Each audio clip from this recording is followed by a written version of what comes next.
जय हिंद आप सभी को। देखिए ये हमारी एमपी पटवारी के लिए प्रैक्टिस सेट नंबर 14 है सामान्य विज्ञान का, यानी विज्ञान का ये 14वां एमसीक्यू सीरीज़ का प्रैक्टिस सेट नंबर 14 है।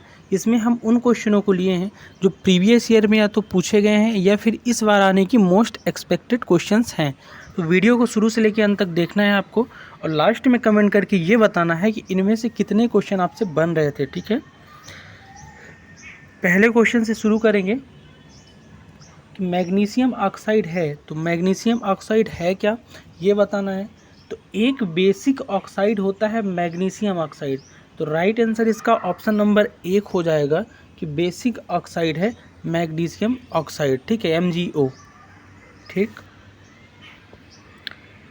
अगला क्वेश्चन है कि वह प्रोटोजोआ जो कि प्रकाश संश्लेषण कर सकता है, यानी ऐसा प्रोटोजोआ जो प्रकाश संश्लेषण की क्रिया कर सकता है उसे क्या बोलते हैं, यानी पादप की तरह माना जाएगा। तो यूग्लिना एक ऐसा प्रोटोजोआ है जो प्रकाश संश्लेषण कर सकता है, जैसे पौधे करते हैं। पौधों द्वारा जो भोजन बनाने की क्रिया है सूर्य प्रकाश और क्लोरोफिल यानी पर्णहरिम की उपस्थिति में, तो वो क्या है आपकी प्रकाश संश्लेषण यानी फोटोसिंथेसिस है। और वही काम यूग्लिना करता है प्रोटोजोआ। प्रोटोजोआ जो है, प्रोटोजोआ से आप लोगों को पता ही होगा मलेरिया जो है एक ऐसा रोग है जो प्रोटोजोआ से होता है, एडिशनल तौर पे याद रखना। तो रोग जो है बैक्टीरिया यानी कि आपका जीवाणु और वायरस विषाणु, और इसके अलावा प्रोटोजोआ और इसके अलावा कवक फफूंद, इन सब से होते हैं आपके रोग। तो मलेरिया जो है प्रोटोजोआ से होता है, ये भी आपको याद रखना है।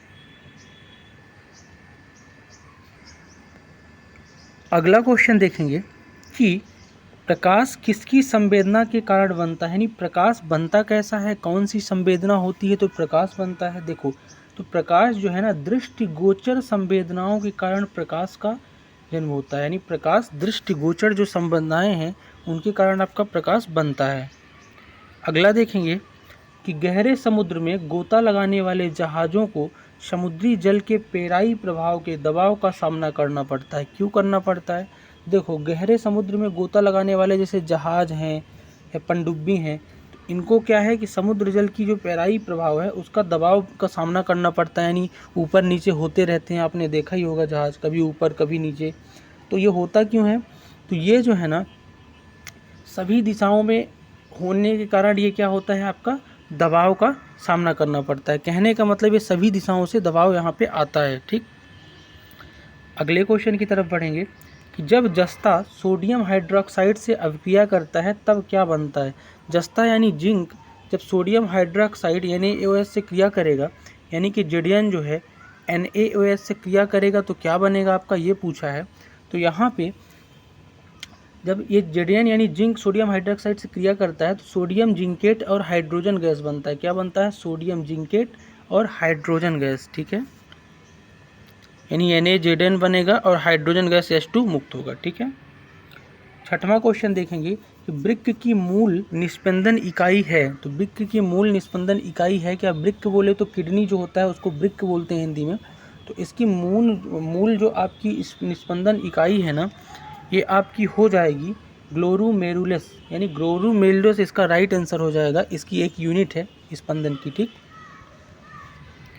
सातवां क्वेश्चन देखेंगे कि वह अवधि जब मासिक धर्म रुक जाता है, यानी मासिक धर्म यानी पीरियड जब रुक जाता है तो वो कौन सा समय है।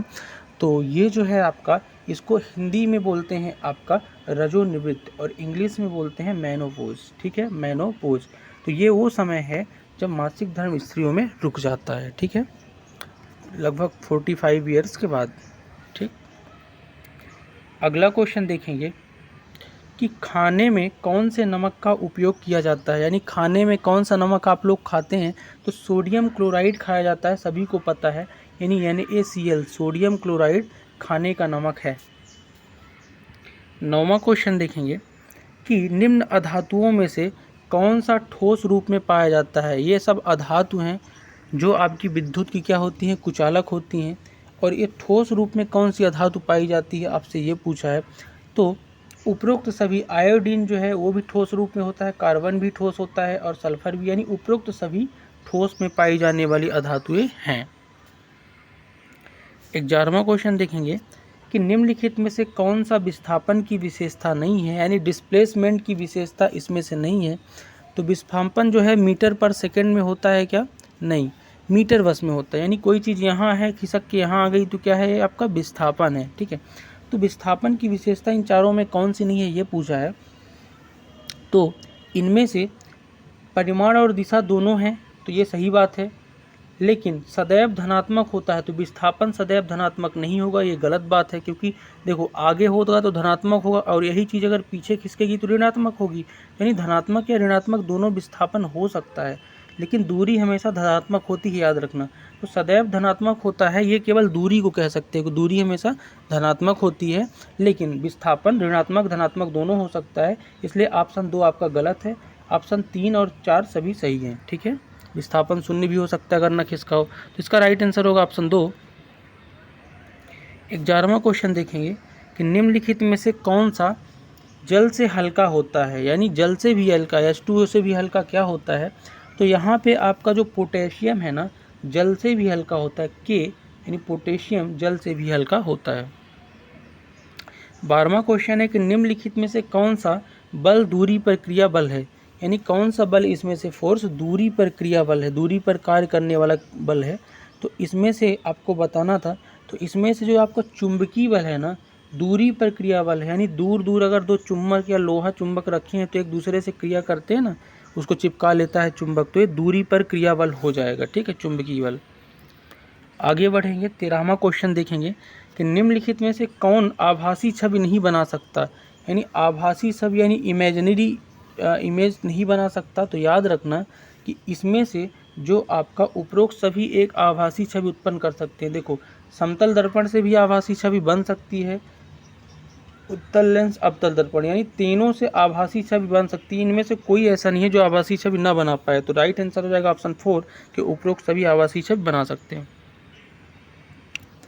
इसके बाद देखेंगे 14वां क्वेश्चन कि इलेक्ट्रोप्लेटिंग के दौरान शुद्ध धातु निक्षेपित होती है। इलेक्ट्रोप्लेटिंग क्या है? देखो, कोई भी धातु है, उसके मतलब धातु का संक्षारण ना हो या जंग उंग ना लगे, तो उसके ऊपर जो अन्य धातु का लेपन करते हैं ना, ताकि वो सुरक्षित रहे मेल धातु, वो बोलते हैं इलेक्ट्रोप्लेटिंग। अब पूछा है कि इलेक्ट्रोप्लेटिंग के दौरान शुद्ध धातु निक्षेपित होती है। जो अंदर शुद्ध धातु होगी, बाहर उसके पेंटिंग की रहेगी ताकि अंदर वाली धातु खराब ना हो। ठीक है, तो शुद्ध धातु कैसे निक्षेपित होती है? तो याद रखना कि कैथोड पर रहती है शुद्ध धातु, और ऊपर एनोड पर इलेक्ट्रोप्लेटिंग की जाती है। तो कैथोड पर इसका राइट आंसर हो जाएगा।